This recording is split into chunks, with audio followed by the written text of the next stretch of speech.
Transformer introduction. आइए पहले transformer के बारे में परिचय जानते हैं। ट्रांसफार्मर एक स्थिर विद्युत मशीन है जो प्रत्यावर्ती धारा के वोल्टेज को परिवर्तित करने के काम आती है, जिसकी आवृत्ति समान रहती है। जैसा कि सामने चित्र में दिख रहा है, ये कोर प्राइमरी वाइंडिंग होती है, सेकेंडरी वाइंडिंग होती है।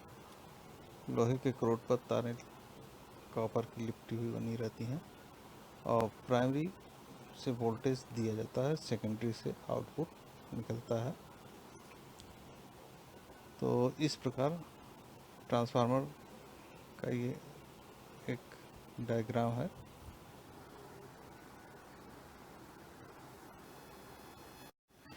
ट्रांसफार्मर का मूल सिद्धांत, basic principle of transformer. Transformer एक एस्थेटिक स्टैटिक मशीन है जो प्रत्यावर्ती धारा के विभवांतर को समान आवृत्ति पर परिवर्तित करने के काम आती है।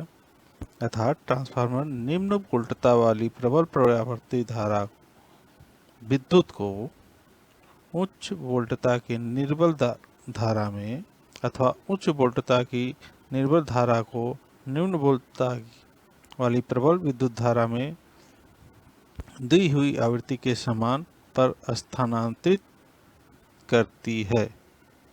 ट्रांसफार्मर का कार्य सिद्धांत एस्थेटिक सिद्धांत पर आधारित है, अतः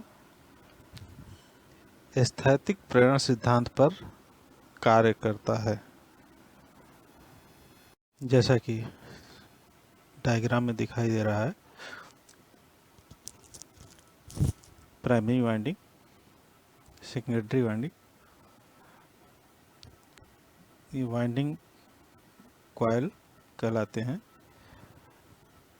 प्राइमरी कॉइल, सेकेंडरी कॉइल ये कॉपर के बने हुए रहते हैं। ये लोहे के क्रोडों पे लिपटे रहते हैं। इस प्रकार साधारणतः एक ट्रांसफार्मर ऐसे चुंबकीय परिपथ का बना होता है जिसमें दो विशिष्ट कुंडली वाइंडिंग, जिसे बोलते हैं वाइंडिंग, होती है। इनमें प्राइमरी वाइंडिंग तथा सेकेंडरी वाइंडिंग होती है। जब प्राथमिक वाइंडिंग को प्रत्यावर्ती धारा सप्लाई, एसी सप्लाई से जोड़ दिया जाता है तो पटलित क्रोड में प्रत्यावर्ती फ्लक्स स्थापित होता है तथा इस फ्लक्स को द्वितीयक कुंडलन से लिंक होने पर द्वितीयक कुंडलन में एक प्रत्यावर्ती विभवांतर बल, विद्युत वाहक बल, ईएमएफ जिसे कहते हैं, प्रेरित होता है और यह क्रिया दोनों कुंडलों के बीच प्रेरण के कारण होती है, जिसके कारण ट्रांसफार्मर कार्य करता है। ये एक प्राइमरी वाइंडिंग में जब एसी वोल्टेज देंगे तो सेकेंडरी वाइंडिंग में वोल्टेज अप या डाउन प्राप्त होगा। प्रायः transformer step up, step down दो प्रकार के होते हैं, आगे जाके बताते हैं। अभी आइए ट्रांसफार्मर के मुख्य भाग, main parts of transformer. Transformer के निम्नलिखित मुख्य भाग होते हैं। ए, कोर, ये लोहे के क्रोड होते हैं, ये पतली पतली पत्तियां होती हैं। कोर का मुख्य कार्य पोल फ्लक्स के लिए चुंबकीय पथ प्रवाहित करना एवं ट्रांसफार्मर वाइंडिंग को सहायता प्रदान करना। यह मुख्यतः चित्रानुसार ई आकार के, एल आकार के एवं आई आकार के प्रायः बनाए जाते हैं। दूसरा कुंडलन, वाइंडिंग जिसे कहते हैं, कॉइल। ट्रांसफार्मर वाइंडिंग निम्नलिखित दो प्रकार के होते हैं, प्राइमरी, सेकेंडरी, जैसा कि आपको बताया गया। यह मुख्यतः चालक होते हैं जो कॉपर के बने होते हैं।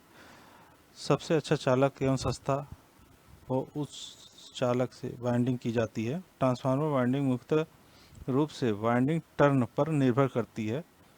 प्राइमरी वाइंडिंग वह है जिस पर हम सप्लाई वोल्टेज देते हैं, उसे प्राइमरी कहते हैं, तथा सेकेंडरी वाइंडिंग उसे बोलते हैं जिससे हम लोड, किसी चीज़ को, किसी विद्युत यंत्र को हम लोड देते हैं, उसे सेकेंडरी वाइंडिंग कहते हैं। ट्रांसफार्मर अप और डाउन दोनों प्रकार से यूज किया जा सकता है। इंसुलेशन, विद्युत रोधन। विद्युत रोधन वह है जिससे धारा को प्रवाहित नहीं होता है। विद्युत रोधन का उपयोग ट्रांसफार्मर में इसलिए किया जाता है कि दोनों वाइंडिंगों को एक दूसरे से विद्युत को रोका जा सके, जो विभिन्न परतों के मध्य में होता है, इसे रोका जा सके विद्युत को। और एक होता है टैंक। बड़े बड़े ट्रांसफार्मर में आप टैंक कूलिंग के लिए होते हैं, ट्रांसफार्मर टैंक, जिसमें ट्रांसफार्मर को रखा जाता है। टैंक का उपयोग शीतलीकरण के लिए किया जाता है और टैंक में संवाहक नाइल पाइप लाइन बनी रहती है, लगाई जाती है, जो वायु का संरक्षण कर सके एवं तेल शीतलीकरण में बाहर से खोखली नलिकाएं लगाई जाती हैं तथा टैंक में ट्रांसफार्मर तेल भरा जाता है, जिससे कि कूलिंग ऑयल भरी जाती है टैंक में, जिससे कि ट्रांसफार्मर गर्म होता है तो उसको ठंडा कूलिंग करे। आगे भाग है टर्मिनल एवं टर्मिनल बॉक्स। टर्मिनल अधिकतम पीतल के बनाए जाते हैं तथा इसका उपयोग प्राइमरी तथा सेकेंडरी टर्मिनलों या टर्मिनल बॉक्स के सिरों के लिए किया जाता है। टर्मिनल बॉक्स को टैंक के ऊपर लगाया जाता है।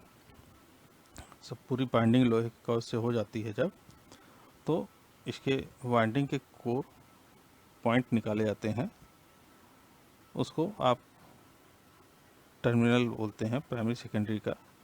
वो बॉक्स में एक फिक्स की जाती है बड़े बड़े ट्रांसफार्मरों में, उसी पर कनेक्शन दिया जाता है।